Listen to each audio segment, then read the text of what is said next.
ជំរាបសួរបងប្អូនទាំងអស់គ្នានេះគឺជាវីដេអូដែលជាការចែកម្លែកនៅចំណេះដឹងទាក់ទងនឹងការកាត់សក់ហើយនេះគឺជាមេរៀនទី1ដែលខ្ញុំនឹងបង្រៀនដល់បងប្អូនដែលបងប្អូនខ្លះគាត់តែតែចាប់ផ្ដើមរៀនគាត់អត់ដឹងថាត្រូវរៀនចាប់ពីណាទៅអញ្ចឹងថ្ងៃនេះខ្ញុំសូមចែកម្លែកនៅបទពិសោធន៍ផ្ទាល់ខ្លួនរបស់ខ្ញុំទាក់ទងទៅនឹងមុខជំនាញនៃការកាត់សក់ដែលមេរៀនទី1របស់យើងគឺទាក់ទងនឹងការប្រើប្រាស់ឧបករណ៍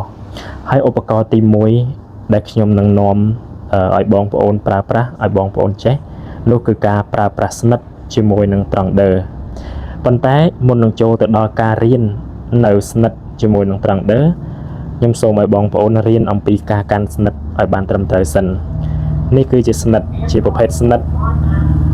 ដែលខ្ញុំចង់ណែនាំឲ្យបងប្អូនបានស្គាល់ហើយនឹងប្រើប្រាស់គឺស្និតប្រភេទនេះហើយនៃការកាន់នៅស្និតនេះគឺបែបនេះជាដំបូងគឺបងប្អូនលាដៃបងប្អូនដាក់ចុងស្និតខាងណាក៏បានដែរស្និតទាំងពីរហ្នឹងទាំងសងខាងហ្នឹងខាងណាក៏បានបងប្អូនដាក់វានៅក្នុងប្រអប់ដៃកណ្ដាលរួចហើយបងប្អូនប្រើដៃមេត្រូពីខាងខ្នងស្និតបែបនេះហើយចង្អុលដៃបងប្អូនគឺចាប់នៅនឹងធ្មេញស្និតខាងនេះនេះជាការកាន់មួយដែលបងប្អូនត្រូវរៀនគឺកាន់បែបហ្នឹងបន្ទាប់មកទៀតបងប្អូនគឺត្រូវយកស្និតទាំងអស់នេះស្និតនេះយកមកឆូតនៅលើផ្លូវរបស់យើងខ្លួនឯងគឺបែបនេះកាយចុះបន្ទាប់មកគឺអូសឡើងកាយចុះគឺអូសឡើងធ្វើរហូតដល់យើងមានអារម្មណ៍ថាយើងស្ទាត់នៅក្នុងការកាន់វាគឺវាជួយឲ្យការកាន់ស្និតរបស់យើងនឹងគឺជាប់ល្អជាប់មិនងាយជ្រុះពីដៃហើយនឹងទី2គឺវាធ្វើឲ្យស្និតដែលយើងកាន់ហ្នឹងគឺមានភាពបត់បែនបានល្អនៅក្នុងពេលដែលយើងកាត់សក់ឲ្យគេអញ្ចឹងនេះជាការរៀនអំពីស្និតមុននឹងចូលដល់មេរៀនរបស់យើងដែលតាក់ទងនឹងការប្រើស្និត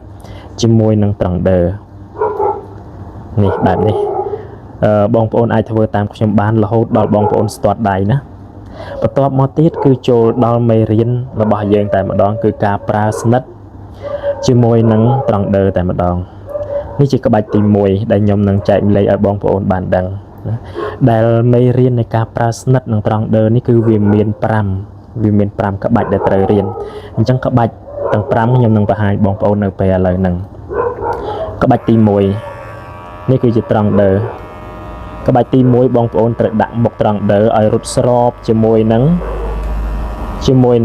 ស្និតរបស់យើងបែបនេះនេះគឺជាក្បាច់ទី1កាយចុះក្រោមងើយឡើងលើនៅពេលដែលបងប្អូនជោគឡើងគឺបងប្អូនកុំភ្លេចសោះងើយមុខស្និតនេះបន្តិចណាមិនមែនអឹបជាប់នឹងផ្លូវយើងទេគឺងើយបែបនេះបន្តិចជោគឡើងងើយ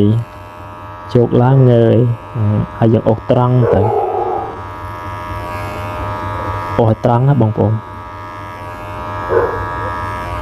នេះគឺជាក្បាច់ទី1បងប្អូនធ្វើវាអញ្ចឹងរហូតដល់បងប្អូនមានអារម្មណ៍ថាបងប្អូនអាចនឹងបិទភ្នែកហើយធ្វើនៅតែត្រូវណាបងប្អូនពីព្រោះវាជា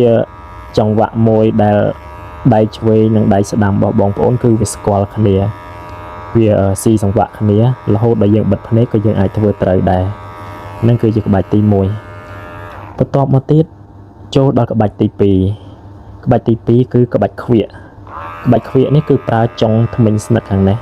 យើងអត់ដាក់មុខស្មើអញ្ចឹងទេគឺយើងដាក់រឿងប្រឆិតបន្តិចអញ្ចឹងណារួចហើយគឺយើងប្រើការខ្វៀកជោគស្និតហើយស្និតបងប្អូនចំណាំមើលស្និតអត់នៅស្ងៀមទេស្និតតែងតែជោគឡើងហើយកែងត្រង់ដឺយើងទៅនេះគឺធ្វើការខ្វៀកនៅនឹងធ្មេញស្និតណាបងប្អូនគឺខ្វៀកបែបនេះហ្នឹងគឺជាក្បាច់ទី2វាអត់អូសវែងដូចក្បាច់ទី1ទេប៉ុន្តែវាធ្វើការខ្វៀកនៅខាងចុងធ្មេញនៃស្និតណាបងប្អូនបន្ទាប់មកទៀតក្បាច់ទី3គឺ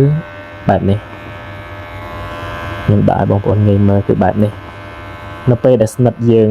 ជោគឡើងហើយគឺត្រង់ដឺយើងបុកស្របជាមួយនឹងធ្មេញខាងចុងស្និតណាបងប្អូនធ្មេញស្និតនៅខាងចុងហើយបងប្អូននេះគឺក្បាច់ទី3សូមបងប្អូនចាំទុកហើយបងប្អូនឆ្ងល់ថាហេតុអីបានគ្រាន់តែកាន់ស្និតនឹងត្រង់ដឺហេតុអីចាំបាច់មានក្បាច់អីច្រើនម៉េះត្រង់ចំណុចនេះគឺវាពាក់ព័ន្ធជាមួយនឹងការកាត់សក់របស់យើងដែលការកាត់សក់របស់យើងហ្នឹង វាត្រូវបត់បែនទៅតាមរាងក្បាលរបស់មនុស្សមានកន្លែងខ្លះគឺវាមានផ្ទៃរាបមានកន្លែងខ្លះគឺវាមានការបត់បែនឬមួយក៏ទួលឬមួយក៏ក្លុកចឹងទៅអញ្ចឹងការប្រើប្រាស់ស្និតឲ្យបានត្រឹមត្រូវជាមួយនឹងត្រង់ដឺយើងហ្នឹងគឺវាជួយឲ្យការកាត់របស់យើងគឺបត់បែនទៅតាមកលៈទេសៈនៃរាងក្បាលរបស់គេណាបងប្អូនអញ្ចឹងមិញក្បាច់ទី3ដែលខ្ញុំប្រាប់បងប្អូនគឺបែបនេះបុកស្មើណាបងប្អូនបុកស្មើបែបនេះគឺក្បាច់ទី3ហើយបន្ទាប់មកទៀតចូលដល់ក្បាច់ទី4ក្បាច់ទី4គឺក្បាច់វិលណាឬក៏យើងញីថ្មិញត្រង់ដឺជាមួយនឹងស្និតរបស់យើងគឺបែបនេះបងប្អូនត្រូវមើលពីក្បាច់នេះត្រូវប្រយ័ត្នបំផុតគឺថ្មិញខាងក្រោមនេះមិនឲ្យហៀមកបុកជាមួយនឹងផ្លូវយើងចេះទេណាបងប្អូនទោះបីជាវាលៀនចេញក៏អត់ឲ្យបុកដែរអញ្ចឹងនេះគឺការញីដែលក្បាច់ញីស្និតនេះគឺវាមានប្រសិទ្ធភាពសម្រាប់ការកាត់សក់ដែលមានអាការឈូសឡើងខ្ពស់ហ៎បងប្អូនអញ្ចឹងនេះជាក្បាច់ដែលល្អមែនតើដែលខ្ញុំធ្លាប់ប្រើឃើញថាវាកាត់មកគឺស្មើស្អាតហើយអត់មានព្រុយទេបងប្អូនស្មើស្អាតហើយលឿនទៀតអញ្ចឹងអានេះគឺជាក្បាច់ទី4បងប្អូនអាចរៀនធ្វើបែបហ្នឹងរហូតតតែយើងស្ទាត់ដៃចាំយើងឈប់វាហើយត្រូវរៀនឲ្យចេះទាំង5ក្បាច់ហ្នឹងបន្ទាប់មកទៀតចូលដល់ក្បាច់ទី5ដែលយើងត្រូវដឹងណាបងប្អូនក្បាច់ទី5គឺបងប្អូនត្រូវមើលខាងចុងស្និតនេះនៅចុងស្និតបន្ទាប់មកទៀតយើងត្រូវមើលខាងចុងនៃកែងត្រង់ដឺរបស់យើងកែងត្រង់ដឺហើយនឹងចុងស្និតផ្នែកខាងកែងដែរយើងបងប្អូនយកមកខ្វៀកដូចគ្នាក្បាច់ខ្វៀកដូចក្បាច់ទី2ដែរក៏ប៉ុន្តែវាជាការខ្វៀកបែបខ្លីៗហើយនេះបងប្អូនដោយសារតែវាប្រឆុចនឹងកាមេរ៉ាពេកវាធ្វើឲ្យបងប្អូនរៀនពិបាកមើលបន្តិចនេះគឺកែងស្និតយើងជាមួយនឹងកែងត្រង់ដឺគឺខ្វៀកគ្នាហើយសួរថាក្បាច់ហ្នឹងហេតុអីបានត្រូវមានអាក្បាច់អញ្ចឹងពីព្រោះស្ថានភាពនៃសក់ក្បាលមនុស្សយើងមានកន្លែងខ្លះគឺវាចង្អៀតបងប្អូនវាចង្អៀតអញ្ចឹងយើងត្រូវប្រើនៅផ្នែកខាងចុងនៃស្និតយើងត្រូវប្រើផ្នែកខាងចុងនៃស្និតដើម្បីលូកចូលទៅកាត់នៅតំបន់ដែលយើងចង់កាត់បើយើងលូកស្និតទាំងដុលចូលទៅគឺចូលអត់រួចទេដូចជាប្លុកដែលនៅចិត្តតិចអញ្ចឹងណាបងប្អូនចូលអត់រួចទេអញ្ចឹងយើងត្រូវប្រើផ្នែកខាងចុងរបស់វាណាយើងអាចបុកអញ្ចេះក៏បានយើងអាចខ្វៀកអញ្ចេះក៏បានឲ្យតែនៅផ្នែកខាងចុងណាបងប្អូនសរុបមក5ក្បាច់ហ្នឹងគឺយើងប្រើទៅតាមតំបន់នៃរាងក្បាលរបស់គេបើសិនក្បាច់មួយយើងចូលអត់បានយើងត្រូវប្រើក្បាច់មួយទៀតចូលមិនបានយើងត្រូវប្រើក្បាច់មួយទៀតអញ្ចឹងនេះជាមេរៀនដែលសំខាន់បំផុតពេលខ្លះបងប្អូនយើងគិតថារៀនដំបូងឡើយគឺរៀននឹងម៉ាឡាកាំងបដ ாய் តាមពិតគឺអត់ត្រូវទេការរៀនដែលចាប់ផ្ដើមដំបូងឡើយបំផុតគឺការប្រើឧបករណ៍ឲ្យបានស្ទាត់សិនមុននឹងឈានទៅដល់ការលេងនៅលើក្បាលម៉ាឡាកាំងជ័រពីព្រោះអាការរៀននៅលើក្បាលម៉ាឡាកាំងជ័រយើងត្រូវយកឧបករណ៍អស់ហ្នឹងទៅលេងលើវាដល់ពេលយើងអត់ទាន់ចេះកាន់វាទេវាធ្វើឲ្យការលេងរបស់យើងហ្នឹងគឺរអាក់រអួលវាមានបញ្ហាដូចថាធ្លាក់ស្និតឬមួយក៏ធ្លាក់ត្រង់ដឺពីដៃឬមួយមិនដឹងឈូសបែបម៉េចឲ្យវានឹងដៃល្អពីព្រោះការរៀនលើត្រង់លើ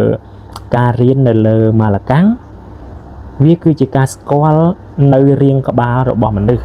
ទោះបីវាមិនមែនជាមនុស្សពិតក៏ប៉ុន្តែគឺគេយកទម្រង់តាមក្បាលមនុស្សពិតប្រាកដយកមកឲ្យយើងអនុវត្តលេងដើម្បីឲ្យយើងស៊ាំជាមួយនឹងរាងក្បាលក៏ប៉ុន្តែការរៀនពីឧបករណ៍វិញវាគឺជាការដែលតម្រូវឲ្យបងប្អូនហ្នឹងចេះប្រើទៅលើឧបករណ៍អស់ហ្នឹងរួចឲ្យស្ទាត់ទៅទៀតស្ទាត់ដៃដឹងពីចង្វាក់នៃការប្រើប្រាស់នៃឧបករណ៍អស់ហ្នឹងអញ្ចឹងបងប្អូននេះជាការចែករំលែករបស់ខ្ញុំតាក់ទងជាមួយនឹងការប្រើប្រាស់ស្និតនិងត្រង់ដឺគឺមានប៉ុណ្ណឹងពេលក្រោយខ្ញុំនឹងចែករំលែកនៅមេរៀនបន្តទៅទៀតដែលតាក់ទងទៅនឹងការប្រើឧបករណ៍ដែរគឺជាការប្រើនៅកន្ត្រៃការប្រើនៅឡាមជាដើមណាបងប្អូនសូមបងប្អូនរៀនដោយការយកចិត្តទុកដាក់ចំពោះមេរៀនអស់ហ្នឹងគឺជាមេរៀនសំខាន់មុននឹងឈានទៅដល់ការដែលយើងចេះកាត់សក់ណាបងប្អូនអរគុណច្រើនបងប្អូនជម្រាបលាដល់អ្នកគ្នា